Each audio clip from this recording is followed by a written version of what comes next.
ஆட்சி அமைக்க தேவையான பெரும்பான்மையோடு ஆளுநர் மாளிகைக்கு ஆளுநரை சந்திக்க புறப்பட்டார் விஜய். ஆட்சி அமைக்க மீண்டும் உரிமை கோரல்.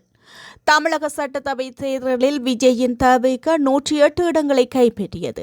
தமிழக வெற்றிக் கழகத்திற்கு காங்கிரஸ் கட்சியின் 5 எம்எல்ஏக்கள் ஆதரவு கொடுத்திருந்தாலும் ஆட்சி அமைக்க 118 இடங்கள் தேவை என்ற நிலையில் மற்ற கட்சிகள் தமிழக வெற்றிக் கழகத்திற்கு இன்னும் ஆதரவு கொடுக்கவில்லை.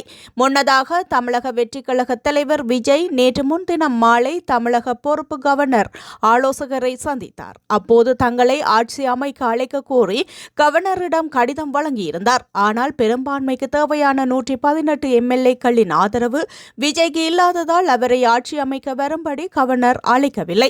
தொடர்ந்தும் நேற்றும் கவர்னரை விஜய் சந்தித்திருந்தார். அப்போது ஆட்சி அமைப்பதற்கு தேவையான பெரும்பான்மை ஆதரவு எண்ணுடன் தன்னை வந்து சந்திக்குமாறு கவர்னர் கூறியிருந்தார் என தகவல்கள் வெளியாகியிருந்தன.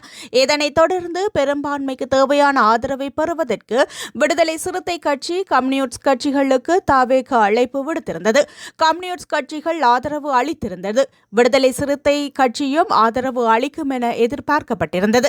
இந்த நிலையில் தவேக தலைவர் இன்று மீண்டும் கவர்னரை சந்திக்க திட்டமிட்டார். அதன்படி இன்று மாலை 6 மணிக்கு கவர்னரை சந்திக்க விஜய் தரப்பில் நேரம் கேட்கப்பட்டிருந்தது.